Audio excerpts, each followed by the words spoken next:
coming from Chicago. I mean, normally when you hear about basketball players, you hear about Chicago, you hear about New York, you hear about the big cities. So you go to Indiana.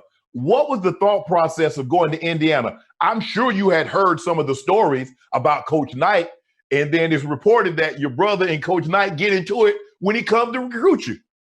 Well, all that's true. And by the way, if you hear something scratching, that's my dog behind me. So I saw her walk in. Yeah, and now most people probably think I got a big dog, but hey, that little fella, he tough now.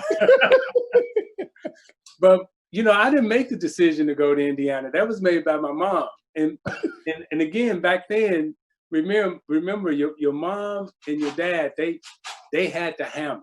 Right. And I never forget, my mom, called the press conference and she said, "My son has made his decision." He's decided to go to Indiana University and play for Coach Knight. And I was like this. and yeah, he and my brother, they got into it, and they got into a pretty big fight. And the reason why what happened? What was it about? Well, Coach Knight was recruiting me to come to Indiana in Bloomington, Indiana. Right. And the next town over from Bloomington was Martinsville, Indiana. Okay. Where the Klan started at. And right. What the Klan is has a big presence in the state of Indiana. Right. And so my brother, he asked Coach Knight, he said, well, when Junior's down there, because that's what they call me in the family, they said when Junior's down there, if something was to go down with the Klan, who's going to take care of him? And I thought it was kind of a funny answer. Coach Knight said, "Well, if we're winning, they will." So we just kind of laughed it off. Right. My brother didn't think that was funny. Right. So he's like, "Oh, he went into his thing," and right. And so they got into a little back and forth. And then my brother said, "Well, hey, we can take this outside." And Coach Knight stood up, took his jacket off, rolled up his sleeve, and was like, "Yeah, we can take this outside." And everybody in the house, we were panicking. "Oh, no, you know how households are." Right. "Oh, yeah. Come on, no. Now, Shannon, let me paint the scene. So at that time, we got no lights. We poor as poor. So all our meetings have to be in the daytime. Right. Right. So it's about 4:00, and again, we got it was a big roach crawling behind Coach Knight's head. Oh man. And it was like we were sitting there like, go away. They don't come out until you have company, Isaiah. Right. And so sorry about my dog, but anyway, so now it's getting to be a little dusk. And I remember, so the scuffle, started happening, not a scuffle, but the back and forth. Right. Coach Knight took off his jacket and we was all, no. And it's that one person in the room who ain't moving, ain't doing nothing. Right. And that was my mom. My mom was looking at him like, shaking her head. And I was like, oh, she like him.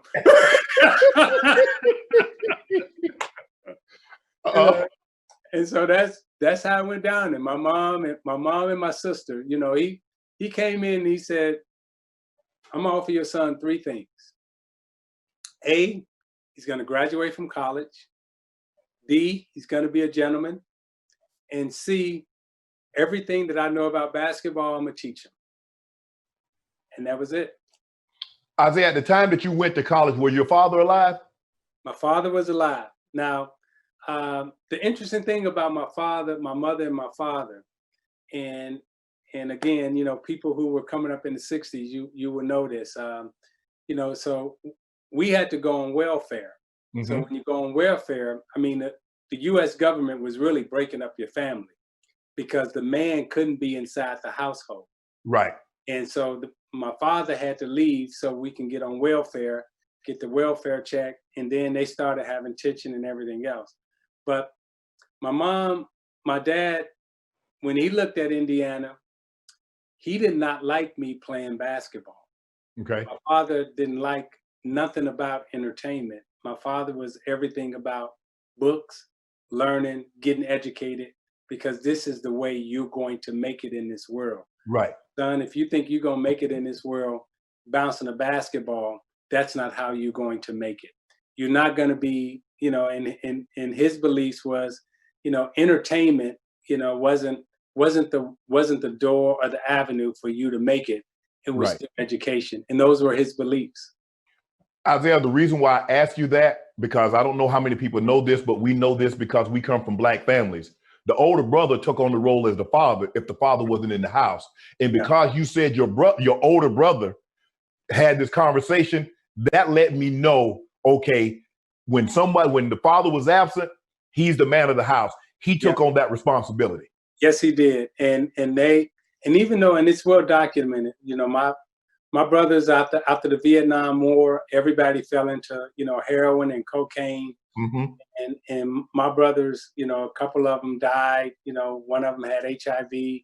And, you know, so it was a very difficult time during that period of time. But the messages that they were always giving me Right. during their hard times was, hey, don't do what we're doing. Right. You can do something else. And Shannon, I'll never forget, you know, now you got me going down memory lane. Because when we're talking about my brothers, you know, everybody got the hand-me-downs. Right. Oh, yes. So me being the youngest, right? Oh, you got 3 or 4 deep hand-me-down. 3, 4 deep, but I couldn't fit my brother's clothes. So you know whose clothes I could fit? Your sisters? My sister's clothes. I got my sister's clothes.